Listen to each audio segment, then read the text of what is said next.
Hello, nispera li tinsabu tajbin, grazzi tal-li qed issegwu Tuesdays. Fil-programm tal-lum se niddiskutu l-extracurricular, jiġifieri dawk l-attivitajiet li l-istudenti jistgħu jażlu li jagħmlu ekstra apparti l-istudji obbligatorji tagħhom. Ibqgħu magħna u titilfux din l-intervista ħalli taraw iż-żewġ żgħażagħ mistednin tiegħi tal-lum x'għażliet extracurricular għażlu li jagħmlu u kif jirnexxilhom jaħqu magħhom. F'isem l-Aġenzija Żgħażagħ nilqakom għal programm ieħor ta' Tuesdays.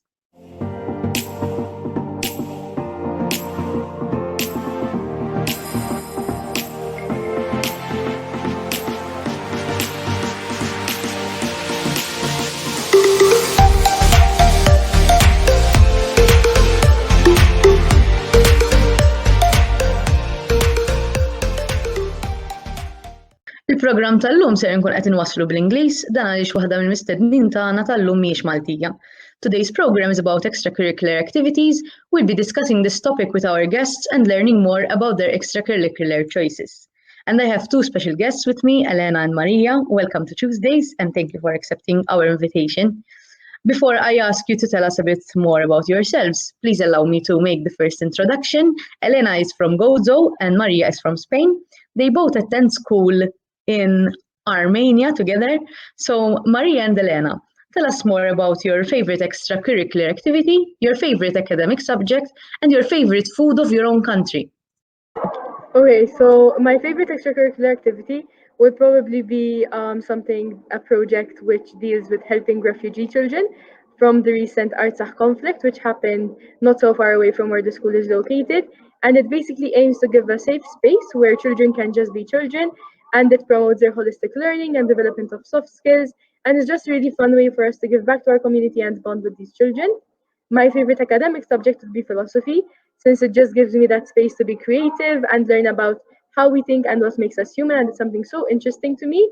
And my favorite food is probably ftira ta' tonta zeyt, like ftira the bread with like pickled vegetables and pickled beans and like conserva, and it's the best thing ever. So for me, I would say my favorite subject is probably English. We take English language HL together, and I really like this subject because I feel like it's a different way of approaching literature and the study of a language compared to what I used to do back home. And it also gives me the opportunity to think further about whatever I'm exploring instead of just concentrating on reading something. We can think more of our own perception of whatever we're reading and learn more about our thought process too. So I really like that. And then I would say that my favorite extracurricular activity is swimming, because there's so many interesting projects here and so many things going on that I just couldn't choose one that I'd love over the others. So that's why I would say that swimming is really important for me, because it gives me the space to take my time for myself and also relax and kind of process everything that I'm living and feeling while participating in all these activities. And I'd say my favorite food is jamon serrano, because it reminds me a lot of home, and it's just this typical, it's kind of smoked meat, but I don't know, it's just really, really good, and it reminds me of home, so I love it. Okay, so we should try it sometime when we can go and travel to Spain once again. So during this part of our program, we like to look at what is being celebrated either on the day, during the week, or during the month.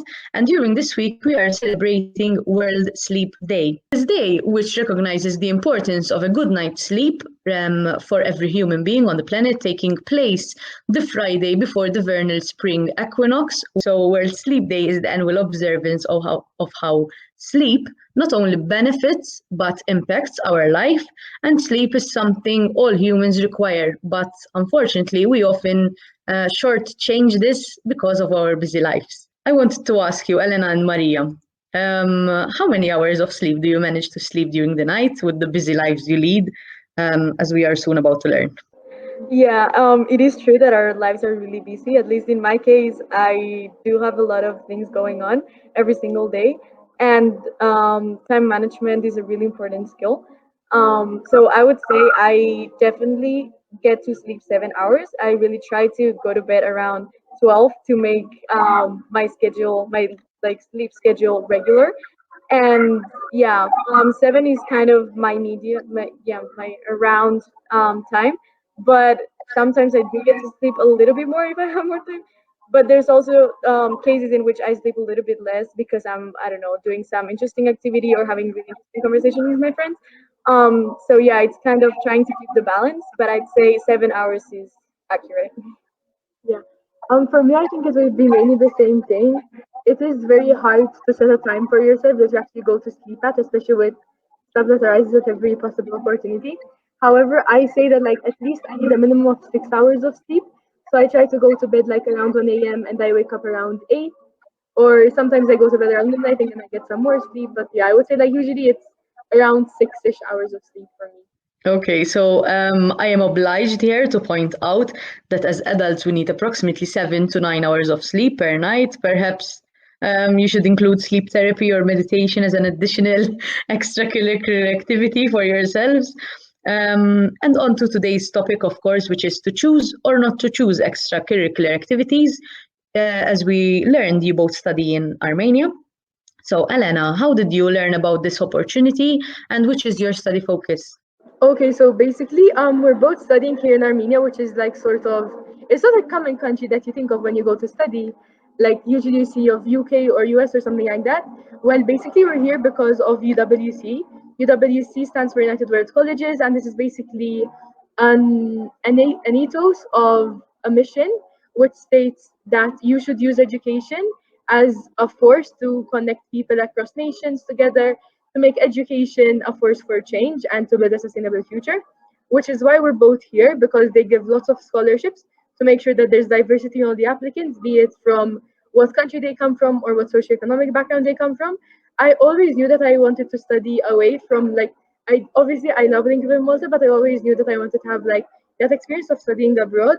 So as I was looking at these different experiences, I came across the GWC Malta National Committee's page, and it seems like the perfect thing for me. I get to study abroad in a country I barely knew of, so I could really learn about this country and this region of the world I'm currently living in.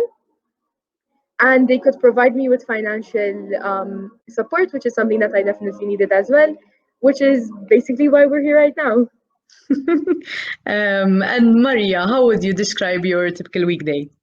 Okay, I would say it is really busy.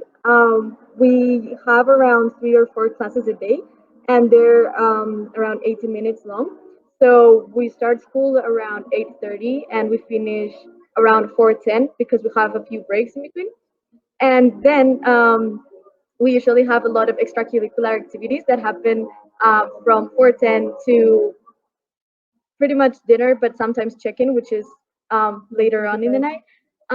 So yeah, and during the afternoons, I usually try to find a balance between around two extracurricular activities, and also there are a lot of events going on in our community that people organize because as we have such a diversity, as such a diverse environment, we have a lot to talk about.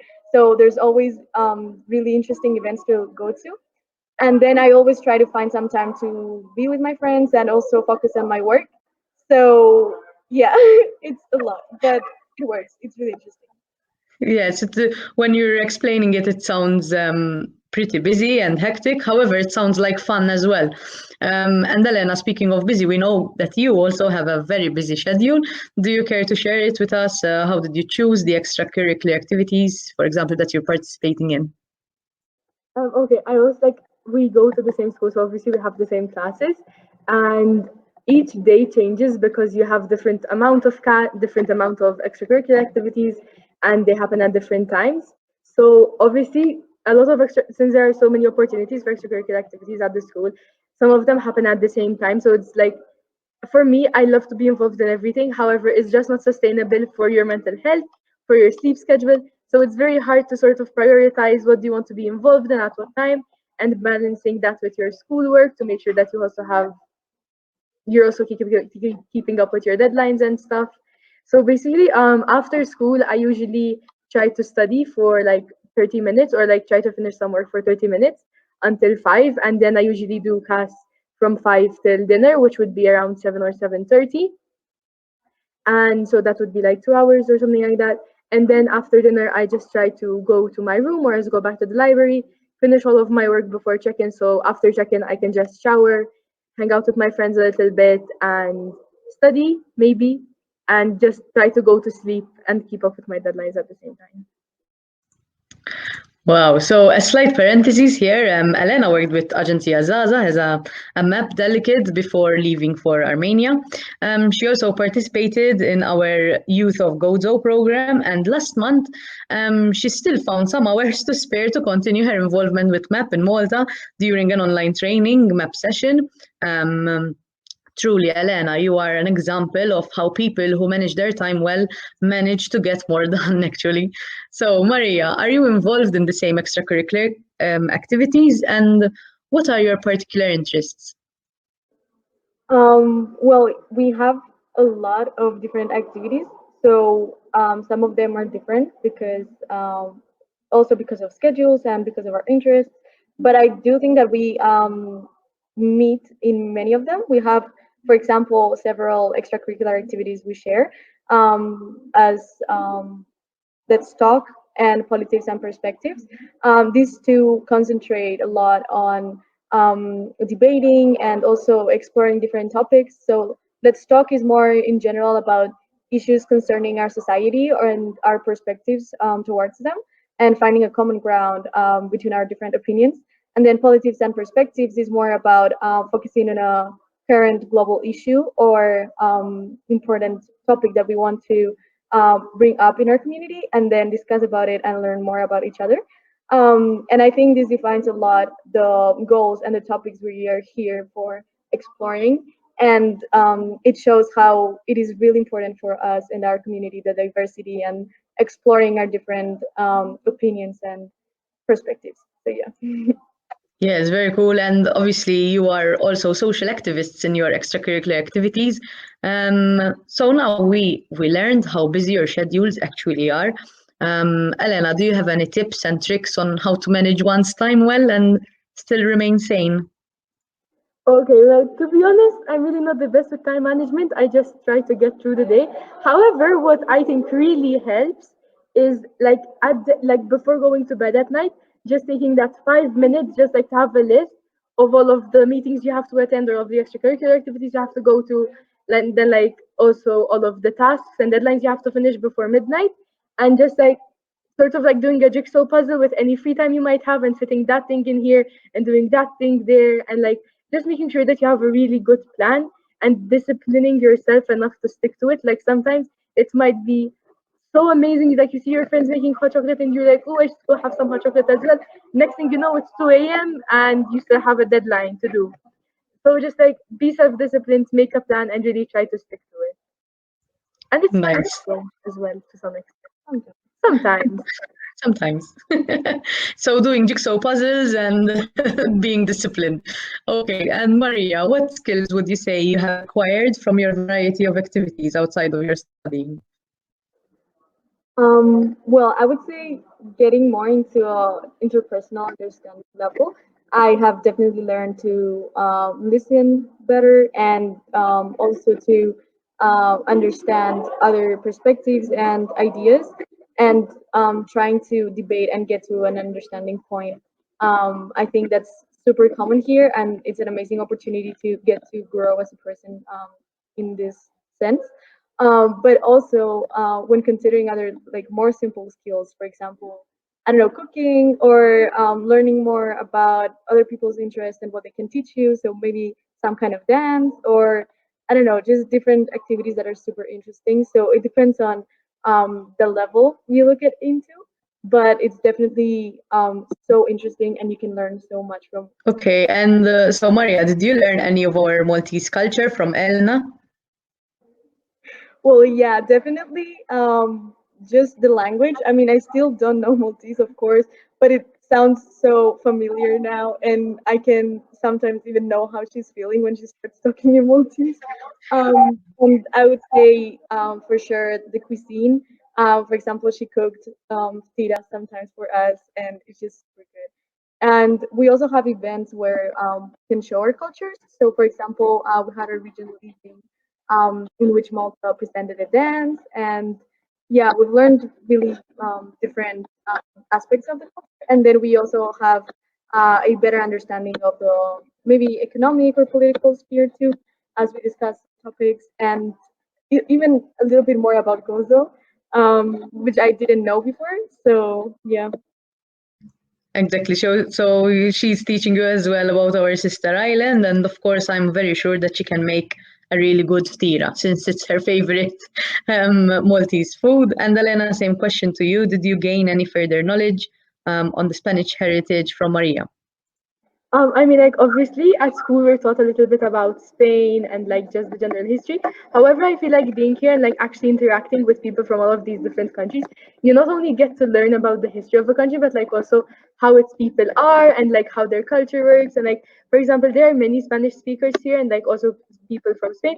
So just getting to see them interact together like tells me so much about how their society is. And it's also so interesting to be able to see like different parts of Spain. Like obviously we think of Spain as one country. However, like just like Malta and Gozo are quite different from each other. You can only imagine how different the north and the south of Spain are from each other. What influences they've had in the past. For example, Maria's from Madrid, which is in the north of Spain. She's also from in the center, excuse me. But she's also you're from Basque country as well. That's the north. Yeah, Basque country, which is in the north, and like they even have their own language, which is so interesting.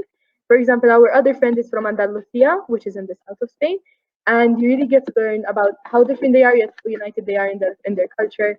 And I got to learn how to make tortillas de patata, which is so good. It's basically like an omelet with potatoes in it. It's very good.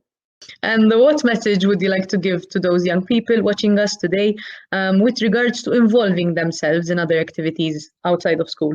I would say definitely try to step out of your comfort zone. Also, keep in mind your limits and where you stand. But I think it's really important to try to, I don't know, be curious and kind of explore a little bit more than what you used to grow. And also, I would say really be open to talking with other people, exploring different opinions and ideas, and try to understand them. And also raising your voice and try to come to a common ground or at least explore how you feel about different topics. Yeah, I would definitely say just try to make out of everything. Every single experience is something to learn from. So just be open to that. I would say sign up for anything you can, as long as it lets you sleep at night and keep up with your mental health, your sleeping schedule, and your academic life. Like Maria said, exactly, I echo all of her thoughts. Just try to step out of your comfort zone in your extracurricular activities, widen your perspectives on many different things. Like just really try to push yourself and try to learn from anything that happens. Like for example, in Let's Talk, we talk about, for example, stuff like capitalism versus socialism and nationalism and that sort of stuff. But like also learn about the small things that come from there, like knowing when to stop enforcing your point because you're making another person uncomfortable, and how to come to like a middle ground and that sort of stuff. Just like be it's really easy in our lives, which have a thousand different things to do, to just like rush through life and not have time to stop and reflect. So just try to be really mindful in whatever you're doing as well to a certain extent. And make sure that at the end of the day it's not too much for you and you can and that's sustainable. Very powerful messages, thank you. And also, as a National Youth Agency, we're currently delivering youth centered programs online to our local schools where we meet with students of around 14 years of age, where we discuss career paths and how it's their choice which paths to follow, where we also encourage them to involve themselves in extracurricular activities because when they do, they find out what they love doing, and this serves to build on their knowledge, skills, and abilities. So, exactly like you said, they should step out of their comfort zone. So, thank you so much for taking some time out of your busy, busy schedule to join us on Tuesdays and share your amazing experiences and positive attitudes with us and our audience. I think that by hearing your experiences, we have a clear answer to our title. That yes, we should choose extracurricular activities, and I am sure that you have inspired others to join a club, a class, or take up a new hobby. In the meantime, please take this as your friendly reminder to involve yourselves in extracurricular activities and to take up that hobby that you have been longing to do. So we will see you next Tuesday at 4 p.m. Thank you once again, Elena and Maria, for joining us. We really appreciate your presence on our show. Take care.